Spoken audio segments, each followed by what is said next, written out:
बिस्मिल्लाहिर्रहमानिर्रहीम, अस्सलाम वालेकुम। मैं हूं ईसा नकवी। टॉकिंग डिप्लोमेसी में खुशामदीद। मेरे साथ मौजूद हैं एम्बेसडर अब्दुल बासित और इस वीडियो में हम बात करने जा रहे हैं उस वाक़े की जब साबिक रॉ चीफ ने पाकिस्तान के हाई कमिश्नर में के साथ नई दिल्ली में मुलाकात की। हाई कमिश्नर साहब हमारे साथ मौजूद हैं। ये वाक़या इनकी किताब हॉस्टिलिटी में तफसील के साथ बयान किया गया है। इस वक्त ज़ाहिर है कि हम उस पूरे माहौल में नहीं जाएंगे कि किस माहौल में ये मुलाकात हुई, लेकिन उसके साथ जुड़ी हुई चीदा चीदा तफसीलात। वासिद साहब, ऐसा तो नहीं हुआ करता यूजुअली कि किसी मुल्क की सीक्रेट एजेंसी का साबिक सरबरा ऑफिशियल या अनऑफिशियल कैपेसिटी में अलहदा से एक मुलाकात का टाइम लेके किसी हाई कमिश्नर से मुलाकात करे। ये वाकया क्या था? अच्छा, वो ये बड़ा इंटरेस्टिंग है ये क्योंकि मैं दौलत साहब को नाम तो सुना हुआ था, लेकिन कभी मुलाकात उनसे नहीं हुई थी। तो जब मैं पहुंचा, मार्च में मैं पहुंचा दिल्ली में, और 2 अप्रैल को मैंने अपने सफारती जो असनाद होती हैं वो अ, उस वक्त के जो सदर थे मुखर्जी साहब, उनको पेश की। और फिर आपको मार्च 2014 की हाँ, बात हो और रही फिर है। उसके बाद आप जानते हैं कि इलेक्शंस हो रहे थे अप्रैल मई में, लोकसभा के इलेक्शंस, और उन इंतखाबात में बीजेपी भारी अक्सरियत से कामयाब होके आ गई। अच्छा, किसी भी सफारतकार के लिए, एम्बेसडर या हाई कमिश्नर के लिए उसकी ख्वाहिश होती है कि भाई ताल्लुकात को बेहतर करे, कुछ जो तनाज़ात हैं उनको हल करने की कोशिश करे, अगर एडवर्स दो दुश्मन ममालिक हैं या एडवर्सरी कंट्रीज़ हैं। तो हुआ ये कि हमें एक बहुत सरप्राइज़ मिला 18 मई को। वो सरप्राइज़ ये था कि जो मोदी साहब थे उस वक्त तो इलेक्ट थे। उन्होंने ऐलान किया कि वो तमाम सार्क कंट्रीज़ जो हैं कंट्रीज के उनको, उनके हेड्स सरबराहान ऑफ मुमलिकत या हेड्स ऑफ स्टेट्स या गवर्नमेंट या हेड्स ऑफ गवर्नमेंट। स्टेट, उनको वो इनवाइट करेंगे ताकि उनकी हल्फ बर्दारी में वो शिरकत करें।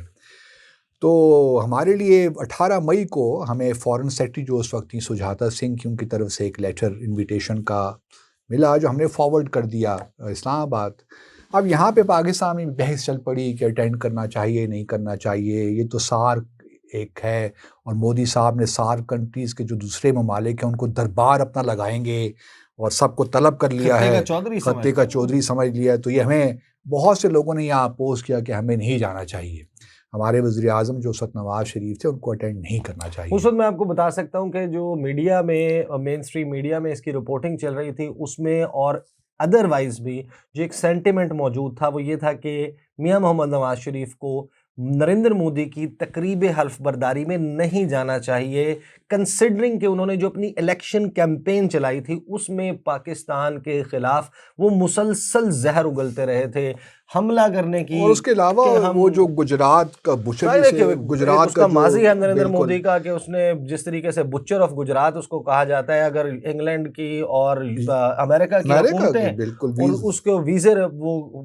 कैंसल कर सकती हैं, उसको आने से मना कर सकती हैं, तो ब्लैक फिर लिस्ट थे ना जी। He was blacklisted. तो फिर वो ओपिनियन मौजूद था, लेकिन मियाँ साहब ने फैसला अच्छा, किया कि मैं आ रहा नहीं, हूँ। मैंने भी यही तजवीज़ किया, सच्ची बात हुई जो मैंने किताब में लिखा भी, कि मेरी रिकमेंडेशन मियाँ साहब को यही थी कि आप ज़रूर आइए इस हलबर्दारी में, कोई फ़र्क नहीं पड़ता, क्योंकि हमें एक मौका मिलेगा बड़े आगाज़ ही में इस हुकूमत के कि हम मोदी को परख सकें कि मोदी साहब चाहते क्या हैं, तो हमारे लिए एक अच्छी अपॉर्चुनिटी होगी। अच्छा, जब हम ये, मैंने तो अपनी रिकमेंडेशन भिजवा दी, अब यहाँ पे मामलात हो रहे थे। इसी मीनवाइल जो है एएस दुलत जो हैं फॉर्मर रॉ चीफ, उन्होंने मुझे कांटेक्ट किया। उन्होंने, मेरे एक ऑफिसर हैं उनके साथ इनके ताल्लुकात थे, जो आजकल तेहरान में सफ़ीर हैं, रहीम हयात। सही। तो उनके वो उनसे एक सोशल उनसे रब्ता रहता था, तो उनके ज़रिए उन्होंने मुझे मैसेज दिया कि मैं हाई कमिश्नर से मिलना चाहता हूँ।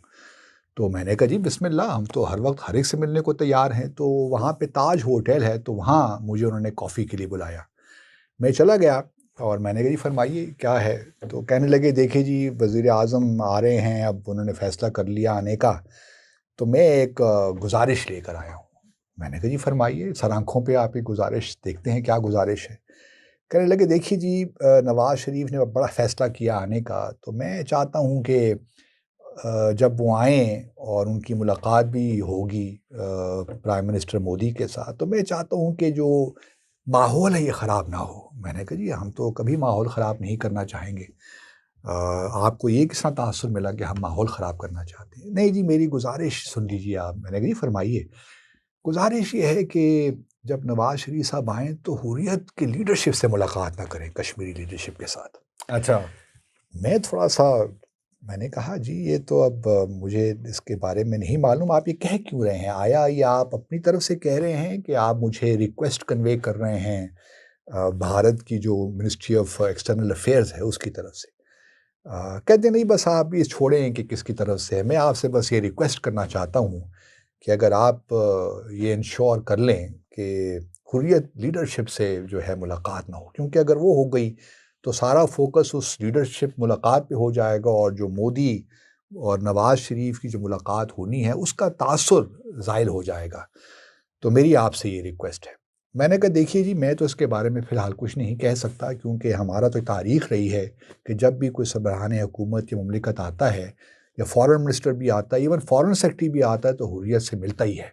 तो बिल्कुल। ये बड़ा मुश्किल होगा और हम तो बल्कि तवक्को रखते हैं आपसे कि आप मेज़बान मुल्क के तौर पे फ़ैसिलिटेट करेंगे, जो हमेशा से आप पहले करते रहे हैं। सही। तो फिर मैंने उनसे कहा कि देखिए हम भी नहीं चाहते कि माहौल ख़राब हो। तो कोई ऐसा काम नहीं हो सकता कि हम कोई इस मुलाकात के बाद, क्योंकि मुझे एक दिल में ख़दशा था कि जब ये मोदी और नवाज़ शरीफ की मुलाकात होगी, तो ये जो इंडियन साइड है कोई ऐसा काम करेगी कि वो जो उनका अपना नैरेटिव है उसको बाहर लेकर उसको आ बाहर जाए। ले, तो ये मैं तो हमेशा से तो करते मैं हैं। उसको प्रीएम्प्ट करने के लिए मैंने तजवीज़ पेश की दौलत साहब ही को। मैंने कहा जी आप तो मिनिस्ट्री ऑफ एक्सटर्नल अफेयर्स के बड़े आते-जाते रहते हैं। तो मेरा अगर आप मुझे जहाँ से आप ये मैसेज लेकर आए हैं मैंने कह दिया उनको, तो क्या ये भी मुमकिन है कि हम कोई जॉइंट स्टेटमेंट कंसिडर कर लें ताकि माहौल ठीक रहे? उन्होंने कहा जी मैं चेक करके फिर आपको बताता हूँ। मैंने कहा जी आप चेक कीजिए, मुझे बताइए। इस दौरान वो चले गए। अब मुझे कुछ मालूम नहीं, मैं उनको बार-बार मैसेज भी करता रहा कि भई आप बताइए कि क्या जॉइंट स्टेटमेंट हो सकती है कि नहीं हो सकती? फिर चूँकि सिर्फ़ 2 दिन रह गए थे, ये 24 को हमारी मुलाकात हुई और 26 को नवाज़ शरीफ साहब ने आना था। इस दौरान क्या हुआ, जो मुझे बाद में पता चला कि इंडियन हाई कमिश्नर ने भी मुलाकात की हमारे वज़ारत ख़ारजा में। अच्छा, साथ-साथ मुलाकातें हाँ, चल रही और थी। उन्हें भी रिक्वेस्ट की कि आप ये मुलाकात बस हुर्रियत वालों से ना हुर्रियत करें, से नहीं मिलना, कश्मीर के कश्मीर का मामले जो के ऊपर मामले जो को है ना ऊपर वो। ज़्यादा नहीं करना। तो अब मेरे लिए मैं बड़ी सिचुएशन में था, क्योंकि मेरे पास और मुझे उस वक़्त तक यही था। और ये वो वक्त है जब नरेंद्र मोदी और नवाज शरीफ के दरमियान कोई राबता या राब्ता चैनल डायरेक्ट डायरेक्ट नहीं नहीं था हो, उस वक्त। चैनल तो हो गया था। सज्जन सज्जन जिंदल ने ही नवाज़ शरीफ साहब को कन्विंस किया, जहाँ तक मेरी मालूमात है, और मैंने इस किताब कि में लिखा आना भी है कि आप चाहिए। आइए। अच्छा। बल्कि उसने सिर्फ ये नहीं कहा, उसने नवाज़ शरीफ साहब को ये भी कहा कि आप आने से पहले कुछ जो मछेरे हैं भारतीय, उनको भी कुछ रिहा कर दीजिए 100-200 के करीब, ताकि एक अच्छा माहौल बन जाए। अच्छा, मैंने इसको थोड़ा-सा अपोज़ किया। मैंने कहा जी आप आने से पहले ना करें, ये हम जब मुलाकात हो जाएगी तो मैं बात करता हूँ एक्सटर्नल अफेयर्स मिनिस्ट्री के साथ कि एक जॉइंट स्टेटमेंट भी हो जाए और फिर ये जो है दोनों तरफ से हो जाए। ये नहीं कि हम मतलब यूनिलैटरली ना करें। लेकिन उनको बहरहाल ये 18 मई की बात कर रहा हूँ, जब सज्जन जिंदल ने मुझे बुलाया एक लंच पे, और उन्होंने मुझे बताया कि इस तरह नवाज़ शरीफ साहब ये आ रहे हैं और मेरे घर भी आएंगे। सही। इस तारीख को और इस वक्त तय पाया है कि आएंगे, 4:30 बजे शायद वक्त था 26 तारीख को, और फिर वहीं से वो चले जाएंगे हलबर्दारी की तकरीब जो शाम को होनी थी। तो ये तमाम बातें मुझे मालूम हो रही हैं सज्जन जिंदल से।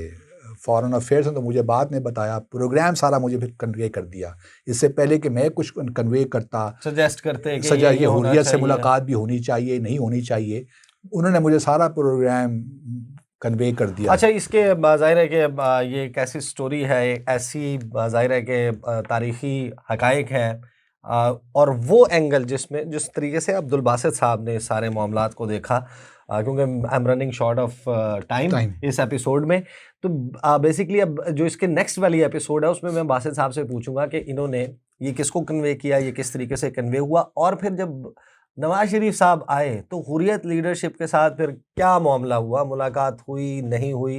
वैसे तो जाहिर है कि लोगों को मालूम है कि नहीं हुई, लेकिन वो क्या माहौल था और एग्जैक्टली फिर उसको किस तरीके से दोनों तरफ परसीव किया गया? इंडियन मीडिया ने किस तरीके से उस मामले को देखा, पाकिस्तान की मीडिया ने किस तरीके से देखा, और फिर बहुत सारे सवालात हैं। जाहिर है कि एक एक सवाल है ओवरऑल कि उस वक्त के वज़ीर-ए-आज़म का कंडक्ट गुड फेथ में था, भारत के साथ ताल्लुकात ठीक करना वो वाकई चाहते थे और उसके लिए वो सब कुछ गिव अप करने के लिए तैयार थे, क्योंकि डिप्लोमेसी पॉइंट ऑफ स्ट्रेंथ से होती है, पॉइंट ऑफ वीकनेस से सिर्फ आपके सामने डिमांड्स रखी जाती हैं और आप वो डिमांड्स मानते हैं।